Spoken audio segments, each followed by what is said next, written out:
So you already work full time and are interested in getting into running, but how the heck can you fit it around your work schedule? Hey, I'm Jack, an everyday runner hoping to help others learn a little bit more about running. Today, I'm going to talk about how I managed to balance both running and full-time work commitments.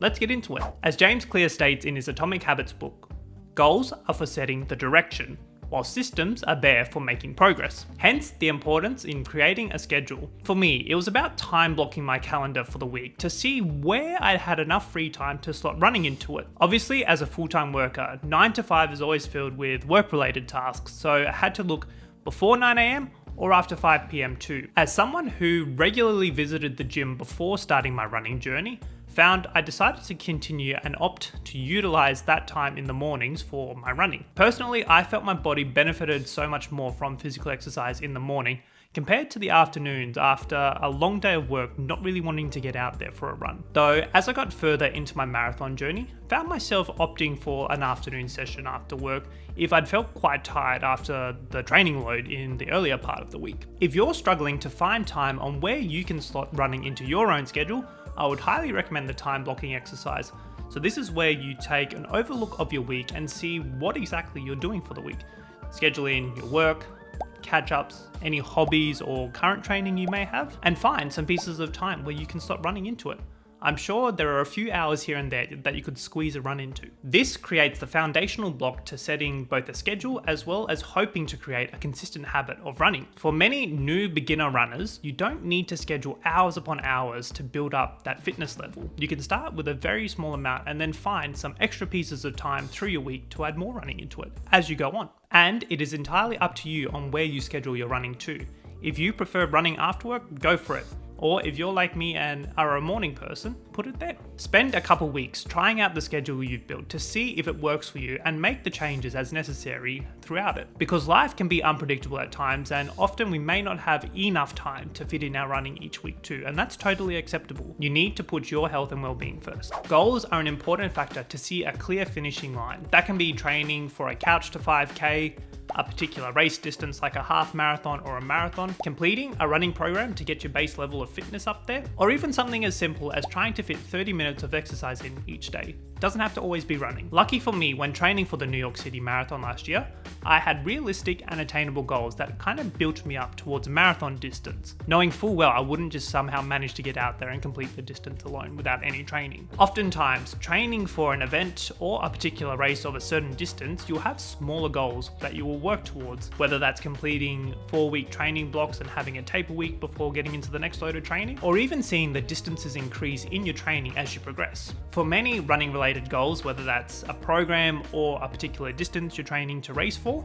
you'll have smaller goals already included in your training program, seeing the distances progress as you get further into the program. And having that satisfying feeling either posting on your Strava or ticking off the sessions on a sheet of paper too. In a way, it keeps you focused on the present moment too and not looking too far ahead towards the race that may be in a few months. And this was a similar experience for me. Having just 6 months to train for a marathon, I instantly thought towards the end part of the goal in running the marathon when I didn't realize at the start how many small gradual pieces of work I had to put together in order to get anywhere close to getting to the starting line of the marathon to achieve my goal too. It was about making those small running and strength and conditioning deposits into my program each week that compounded to the end goal of getting to go to the starting line. For me, I believe accountability is almost the secret sauce to building a consistent running routine, no matter if you're training for a race or just wanting to have it as part of your routine. If you've got a friend that you've confirmed you'll be seeing at 6:30 AM the following morning for a run,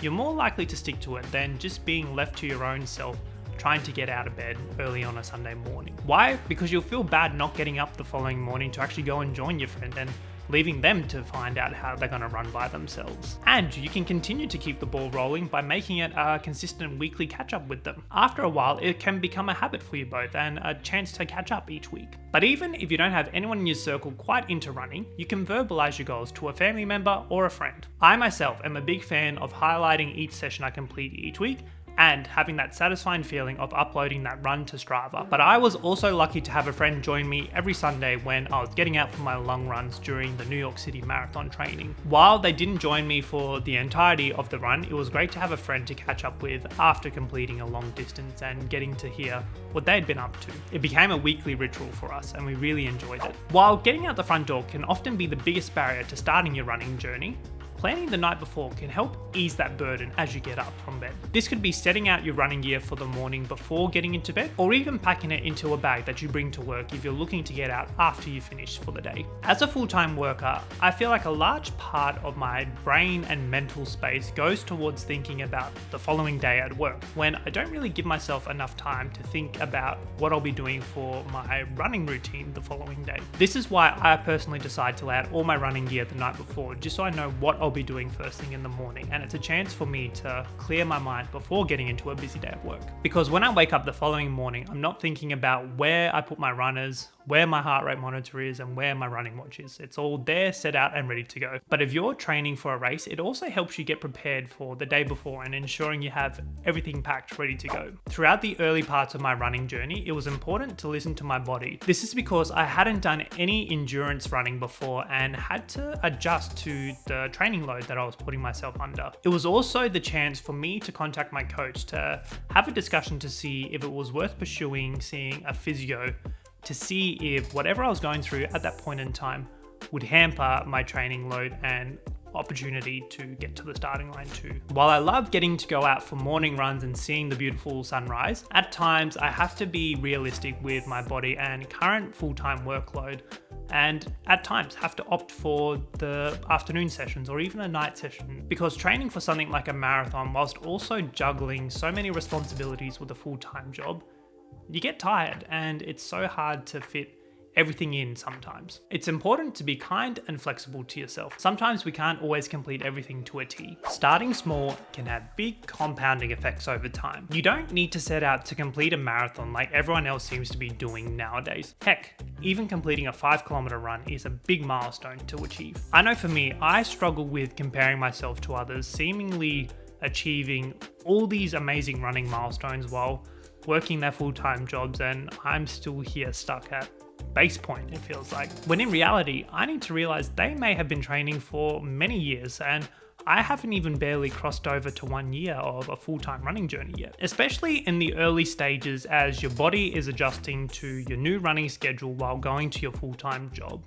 It takes time too and can prevent you from burning out completely and almost giving up running entirely too. You don't have to set out any grand distances to achieve in a certain time frame. Allow yourself to get into something like running at your own pace. But also, don't forget to include rest and relaxation. For me, Saturdays are my complete rest days. It gives me that time to completely switch off from both work and running and enjoy life with family, friends, and my partner. And as you go on ticking your sessions and getting closer towards your goal, you need to reward yourself from time to time. It's a tough gig trying to manage a running schedule as well as a full-time workload. And it blows my mind to see so many people out there that do have families of their own, manage training for particular running races, and also juggle a full-time job. So hats off to all of you juggling whatever life is throwing you and still managing to kick goals. So there we have it.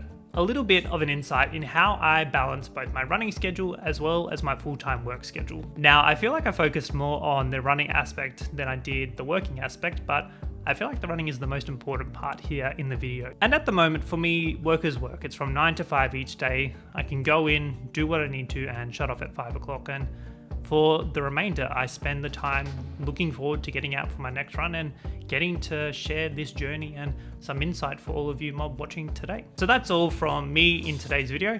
I'll leave a couple more of my videos that I've made up here if you want to continue watching some of my content. I'm Jack, and I'll see you next time. Catch up.